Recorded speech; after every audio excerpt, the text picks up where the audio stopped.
Hello, welcome to our channel Bangla anime explanation. আজকে আমরা explain করবো এমন একটা এনিমে মুভি যেটা আপনাকে কাঁদাবে। তো কথা না বাড়িয়ে শুরু করি। গল্পটা শেষ হয় 21শে সেপ্টেম্বর 1945-এ। জাপানের কোনো এক রেল স্টেশনে একটি কিশোর ছেলে মৃত্যুর কোলে ঢলে পড়ে। পরিচ্ছন্নতা কর্মীদের হাবভাব দেখে বোঝা যাচ্ছিল এটা এখানকার নিত্যদিনের চিত্র।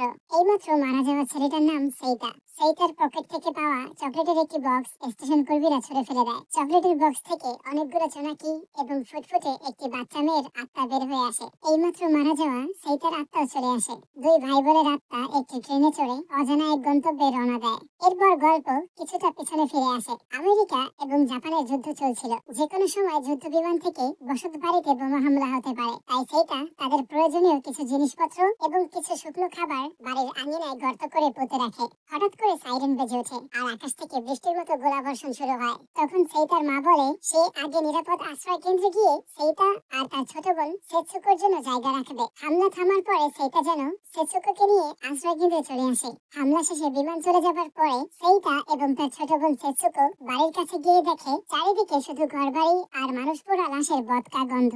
এর কিছুক্ষণ পরে জাপানি একজন আর্মি এসে ঘোষণা দেয় পাশেই একটি স্কুলে আহতদের জন্য প্রাথমিক চিকিৎসার ব্যবস্থা করা হয়েছে। সেখানে গিয়ে সেইটা তার পরিচিত একজন ব্যক্তির মাধ্যমে জানতে পারে আশ্রয় কেন্দ্রে আসার সময় সেইটার মা বোমা হামলায় বাজেভাবে দগ্ধ হয়েছে। আহত মাকে দেখলে ছোট বোন সেতসুকো হয়তো সহ্য নাও করতে পারে। তাই সেইটা ছোট বোন সেতসুকোকে সেই পরিচিতর কাছে দিয়ে তার এক আন্টির বাসায় পাঠিয়ে দেয়। আর সেইটা একাই তার মাকে দেখতে যায়। কিন্তু এতক্ষণে মা দুনিয়া ছেড়ে চলে গেছে। কর্তব্যরত ডাক্তার মৃতদেহ থেকে পাওয়া মায়ের আংটি সেতসুকোর হাতে তুলে দিয়ে তার দায়িত্ব শেষ করেন। চারিদিকে প্রচন্ড গরম, যুদ্ধ অবস্থায় সারি সারি মৃতদেহ। হাসপাতালে এত লাশ রাখার জায়গাও নেই। তাই হাসপাতাল কর্তৃপক্ষ পরের দিন অন্যান্য লাশের সাথে সেইটার মায়ের দেহ পুড়িয়ে ফেলে। সেইটার বাবা একজন নেভি অফিসার। সেনা কর্মকর্তার ছেলে হওয়াতে আর্মিরা সেইটাকে তার আন্টির বাড়িতে যাবার ফ্রি ব্যবস্থা করে দেয়। দরজা খোলার পর সেতসুকো মনে করে তার মা এসেছে। অবশ্য সেতসুকো কিছুক্ষণ পর পর মায়ের কথা জিজ্ঞেস করে। আর জিজ্ঞেস করবেই না কেন, ঘন্টা দুয়েক আগেও অবুঝ মেয়েটা মমতাময়ী মায়ের কাছেই তো ছিল।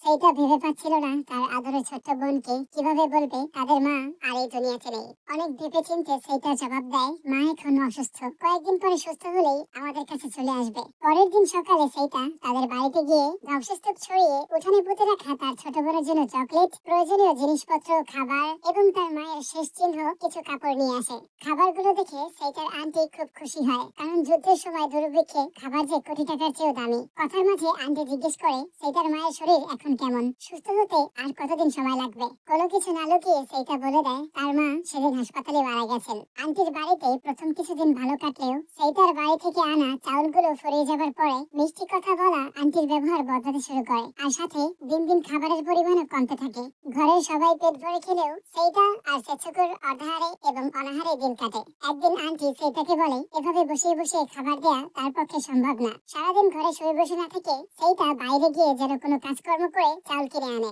আন্টির বলা কথাগুলোর মানে ছোট সেতসুকো না বুঝলেও সেতসুকো এতটুকু বুঝে গেছে তার আন্টি এখন আর তাদেরকে সহ্য করতে পারছে না। ছোট বোনের মন খারাপ দেখে সেইটা সেতসুকোকে বাইরে ঘুরতে নিয়ে একটা জোনাকি ধরে দেয়। সেতসুকো একটু জোরে চেপে ধরায় জোনাকিটা মারা যায়। তাই দুই ভাই বোন আরো অনেকগুলো জোনাকি ধরে। সেইটা ছোট বোনকে একটা চকলেট বের করে খাওয়ায়। ছোট্ট এক টুকরো চকলেট সেতসুকোকে এই মুহূর্তে কতটা খুশি এনে দিয়েছিল তা বলে বোঝানো সম্ভব না। অনাহারে অন্নদরে আরো কিছুদিন পার হয়। একদিন আন্টি সেইটার কাছে তার মায়ের কাপড়গুলো চায়, যেন কাপড়গুলো বিক্রি করে চাউল কিনে আনতে পারে। কিন্তু ছোট সেতসুকো তার মায়ের গন্ধ মাখা শেষ চিহ্ন কাপড়গুলো দিতে চায় না। অনেক চেষ্টা করেও সেতসুকো মায়ের কাপড়গুলো রক্ষা করতে পারেনি। মায়ের কাপড় বিক্রির টাকায় চাউল কিনে আনা হলেও দুমুঠো ভাত এতিম ছেলে মেয়ে দুটোর কপালে জোটেনি। তাই সেইটা ছোট বোনকে সাথে নিয়ে ব্যাংকে চলে যায়, কারণ সেইটার মা জীবিত অবস্থায় তাদের জন্য কিছু টাকা জমা রেখেছিল। ব্যাংক থেকে 7,000 টাকা তুলে নিজেদের খাবার আলাদা রান্না করার জন্য সেইটা একটা চুলা এবং কিছু চাউল আর তরকারি কিনে আনে।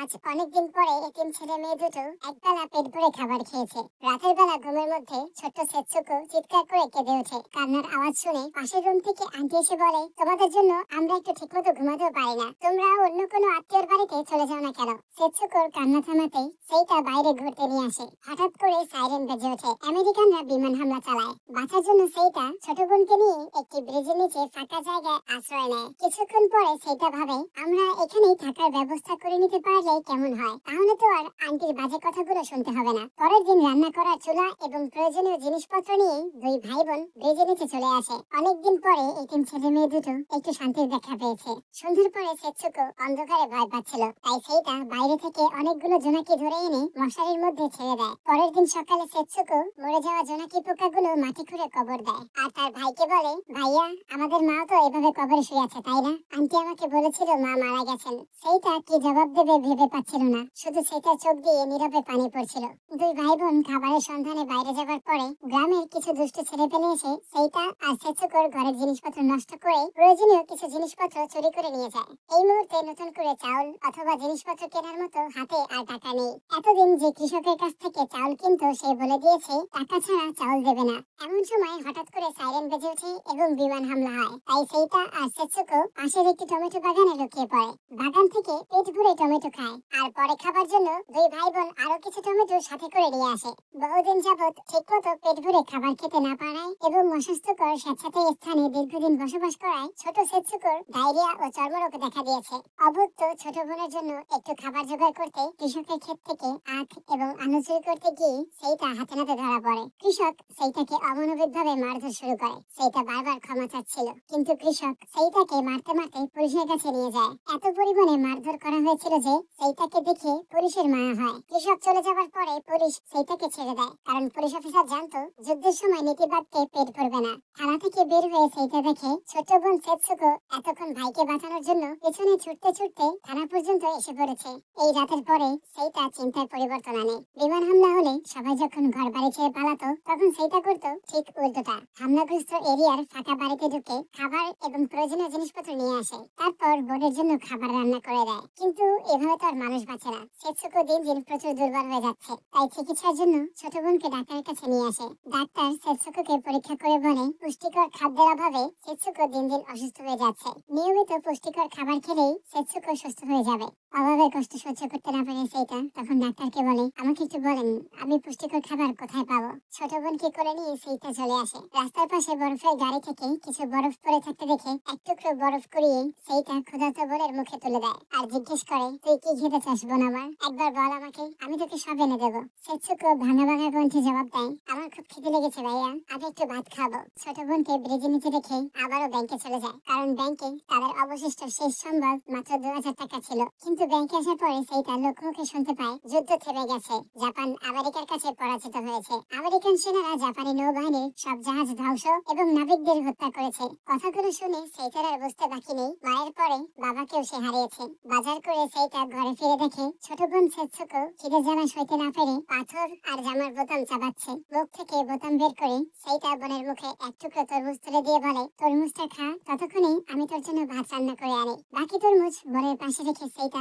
রান্না করতে চলে যায়। কিন্তু সেইটা জানতো না এই তরমুজের টুকরোটাই তার বোনের খাওয়া শেষ খাবার, কারণ এরপর সেতসুকো আর কখনো চোখ মেলে তাকায়নি। নির্বাক সেইটা সারা রাত বোনের লাশ জড়িয়ে ধরেছিল। সেইটার চোখে শুধু ছোট বোনের প্রতিচ্ছবি ভাসছে, যেন সেতসুকো এখনো তার পাশে খেলা করছে, আবার কখনো মায়ের মতো কাপড় সেলাই করছে। কানে যেন সেতসুকোর ভাইয়া ডাকটা এখনো ভেসে আসছে। প্রথমে মা, তারপর বাবা, আর এখন একমাত্র বোন। সম্পূর্ণ পরিবার হারিয়ে সেইটা মানসিক ভাবে ভেঙে পড়ে। যে টাকা দিয়ে কিছুক্ষণ আগেও ছোট বোনের জন্য খাবার কেনার কথা ছিল, সেই টাকা দিয়েই ছোট বোনকে পোড়ানোর জন্য এখন কাঠ কিনতে হচ্ছে। আদরের একমাত্র ছোট বোনের দেহ অন্তিম সংস্কার করার পরে সেতসুকোর প্রিয় চকলেটের বক্সে ভরে বোনকে দাহ করা কিছু ছাই নিয়ে সেইটা চলে আসে। এরপরে সেইটা আর কোনোদিন ওই পাহাড়ের দিকে যায়নি। আর সেইটা কেন পাহাড়ে যায়নি তা ভিডিওর শুরুতে আমরা সবাই দেখেছি। আসলে যুদ্ধের মাধ্যমে শুধু স্বাধীনতা অর্জনের লড়াই হয় না, একটি যুদ্ধের কারণে ধ্বংস হয়ে যায় শত শত সংসার, অকালে ঝরে যায় সেতসুকোর মতো নিষ্পাপ হাজারো জীবন। মৃত্যুর সময় তারা এটাও জানতে পারে না কি ছিল তাদের অপরাধ, যার জন্য মৃত্যুদণ্ডের মতো এত বড় শাস্তি পেতে হচ্ছে। যদি গল্পটা আপনার মন ছুঁয়ে থাকে তাহলে ভিডিওটা লাইক এবং শেয়ার করে কমেন্টে বর্তমান চলমান ইউক্রেন রাশিয়ার যুদ্ধ সম্পর্কে আপনার মতামত জানাবেন। তাহলে আজ ইউক্রেন রাশিয়ার যুদ্ধ বন্ধের পক্ষে মতামত জানিয়ে বিদায় নিচ্ছি। পরবর্তীতে দেখা হচ্ছে অন্য কোনো ভিডিওতে।